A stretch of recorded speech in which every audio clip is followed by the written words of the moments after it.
नमस्कार, market times TV में आपका स्वागत है। मैं हूं सुरेश मनचंदा और आप देख रहे हैं अपनी कमोडिटी। और अपनी कमोडिटी के अंतर्गत इस बार हम पहुंचे हैं राजस्थान के कोटा जिला में। कोटा जिला जो कि धान के लिए उभरता हुआ एक जिला है और राजस्थान के अंदर में कोटा मंडी और भी बहुत सारी ऐसी कमोडिटीज़ हैं जिसमें अपना खास रुतबा रखती है। धनिया को लेकर के का जानी मानी मंडी है। अब यहाँ पर धान भी लगातार उसकी भी अराइवल्स जो हैं वो लगातार बढ़ती दिखाई दे रही हैं। हमारे साथ में धान और धान के भविष्य को लेकर के दो खास पैनलिस्ट कोटा मंडी से हमारे साथ में जुड़े हुए हैं। हमारे साथ में नीलेश भाई पटेल इस समय पर मौजूद है। नीलेश जी, स्वागत है आपका मार्केट टाइम्स टीवी पर। साथ ही लोकेश गौतम जी हैं हमारे साथ में। लोकेश जी, स्वागत है आपका। नीलेश जी, मेरा पहला सवाल, चावल पिछले 2-3 साल से तो बहुत बढ़िया आउटपुट दे रहा था, अच्छे प्राइस भी आ गए थे, लेकिन चूंकि चावल को लेकर के एक बड़ी समस्या जो है वो यहाँ पर पैदा हुई, वो ये पैदा हो रही है कि पेस्टिसाइड का बड़ा ज़बरदस्त इशू जो है वो चावल के अंदर में निकल करके आया है। ना सिर्फ हिंदुस्तान के अंदर ये प्रॉब्लम दिखाई दे रही है बल्कि अंतर्राष्ट्रीय बाज़ारों ने, यूरोप ने तो बिल्कुल बैन कर दिया। ठीक है जी, तो इसको किस नज़र से देखते हैं? और ये चावल इंडस्ट्री के लिए, क्योंकि जब से यूरोपियन कंट्रीज से ये इशू निकल करके आया है तब से हमने एक प्रेशर चावल के प्राइसेस के ऊपर, पैडी के प्राइसेस के ऊपर देखा है और नई क्रॉप मंडियों के अंदर आ रही है, उसको देख करके क्या लगता है आपको? देखिए, चावल के अंदर आज जो पेस्टिसाइड का यूज हो रहा है, हाइब्रिड बियारण आने लग गया है, किसानों को ज़्यादा उत्पादन चाहिए इसीलिए वो पेस्टिसाइड का यूज करते हैं और क्वांटिटी उत्पादन में बढ़ाने के लिए करते हैं। दूसरी बात ये भी होगी कि 2 साल से जो आप मेरे को अभी कह रहे थे कि चावल का प्राइस नीचे आया और एक्सपोर्ट में गिरावट आई, इसका दूसरा कारण भी ये है कि ये इजराइल और हमास की लड़ाई चल रही है लास्ट 1.5 साल से। उसके बाद एक फैक्टर तो ये पेस्टिसाइड का था, तो जो यूरोप कंट्री में माल जाना था वो जा नहीं रहा।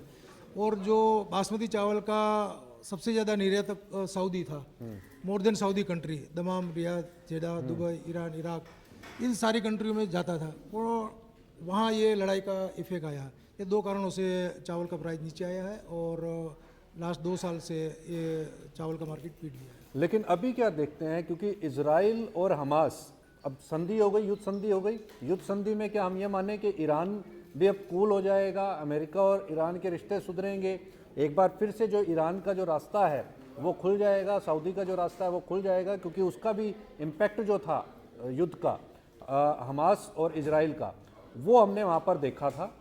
दोनों देश एक दूसरे के आमने सामने आकर के खड़े हो गए थे, तो एक कहीं ना कहीं एक फियर फैक्टर था भारतीय निर्यातकों के मन में कि कहीं पैसा डूब ना जाए ईरान में या सऊदी के अंदर में। लेकिन अब जैसे माहौल सुधरा है, उसको किस नज़र से देखते हैं? देखिए, अभी 2 दिन पहले की रिपोर्ट है आपकी जी, और ये जो अभी एग्रीमेंट हुआ है, अगर ये लंबा चले तो बहुत अच्छी बात है कि राइस की प्राइस थोड़ा मोटा सुधर सकता है। ज़्यादा तो मैं नहीं मान रहा हूँ, क्योंकि राइस का प्रोडक्शन लास्ट ईयर से 20% अप है।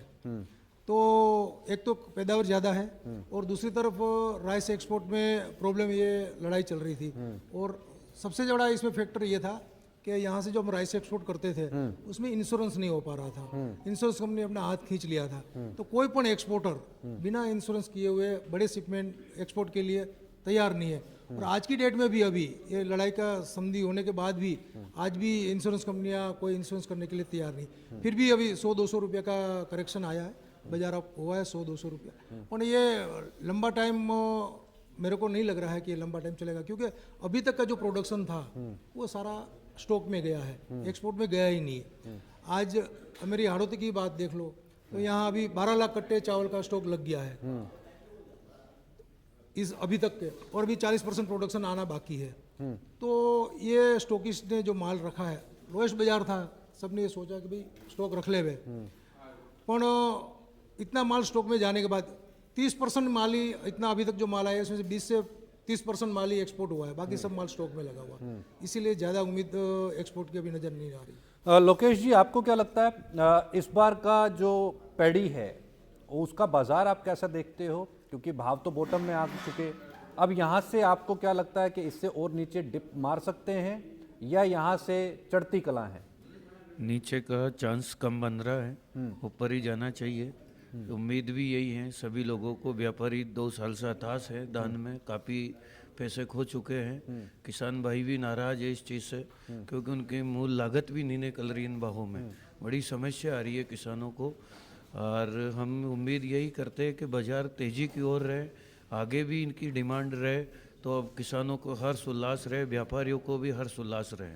आपको क्या लगता है कि हालांकि अगर हम पिछले 1-2 साल से देखें तो जो चावल का मैक्सिमम जो यूटिलाइजेशन है, अब उसका जो यूज़ है वो बदलता दिखाई दे रहा है। एक तो आप बायोफ्यूल की तरफ उसको लेकर के चले गए, आपकी एथनॉल इंडस्ट्री से काफ़ी अच्छी खासी इसकी डिमांड निकल रही है। दूसरा, राइस ब्रान ऑयल की तरफ आपने शिफ्टिंग की, उससे एक बहुत अच्छी खासी डिमांड निकल रही है। तीसरा, स्टार्च कंपनियां चावल से स्टार्च निकाल रही हैं, तो ये एक इंडस्ट्रियलाइजेशन यूज़ जो है चावल का वो भी बढ़ा है। इसको आप किस नज़र से देखते हो? क्या ये सफिशिएंट नहीं है चावल इंडस्ट्री को सपोर्ट देने के लिए और चावल को और जो भाव मिलने चाहिए उसको सपोर्ट देने के लिए? नहीं, चावल को सपोर्ट देना के लिए ज़रूरी है, और चावल को सपोर्ट नहीं मिलेगा तो आगे किसान इससे रुझान को कम कर देंगे, मक्का में वगैरह में इनमें डाइवर्ट हो जाएंगे। किसान पहले ही बहुत आसात हैं, पेस्टिसाइड दवाइयों इनका बहुत काफ़ी खर्चा होता है, लागत में बड़ी तकलीफ आ रही है। नहीं, लागत में तो तकलीफ आ रही है, इसीलिए तो भाई आपके पास एक और वेन्यू खुल गया। ठीक है जी, एथनॉल का एक बड़ा वेन्यू खुल गया। पटेल साहब, आपकी इस पे क्या राय है? क्योंकि अगर हम हरियाणा के अंदर अम्बाला साइड की तरफ चले जाएं तो वहाँ पे आपके बड़े ज़बरदस्त एथनॉल के प्लांट्स लगे हैं, तो क्या कमोबेश यहाँ पर भी कुछ इस तरीके की इंडस्ट्रीज़ क्या डेवलप होती हुई दिखाई दे रही है, ताकि यहाँ का जो लोकल राइस का जो प्रोड्यूसर है उसको कोई अच्छी खासी सपोर्ट मिले? नहीं, इस साल सपोर्ट मिलना चालू हो गया साहब। इथेनॉल वाले राइस का जो बारीक नक्कू होते हैं जी, जो मिनिमम प्राइस उसकी 25 से 26 रुपया होती है, वो लेने लग गई है। ठीक है। वरना वो 18 रुपये के आसपास रहता था। थोड़ा सपोर्ट इस एथेनॉल का जरूर मिला है।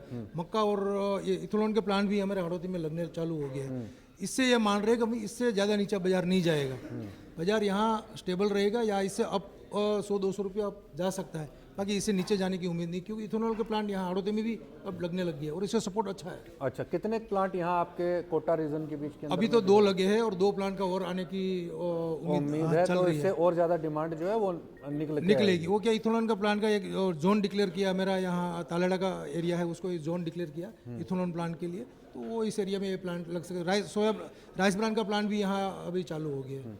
ऊपर में क्या प्राइस मान करके चलें? अगर हम 1509 माने, 11-21 की अगर हम बात करें, या 17-18 की बात करें, तो ऊपर में आप प्राइस क्या मानते हो? भाई धान का अभी जो रेट चल रहा है जी, 17-18 का रेट अभी 3000 रुपये के आसपास चल रहा है। ठीक है। मेरा मानना है कि ये बाजार 3300-3400 रुपया खुला था, पर ये 3200-3300 रुपये के आसपास वापस टच करेगा इतना उम्मीद है। और 1509 भी अभी 2600-2700 रुपये के आसपास, 2750 के आसपास है, वो 3000 रुपये, 2900-3000 रुपये के आसपास टच करना चाहिए, ऐसी उम्मीद है।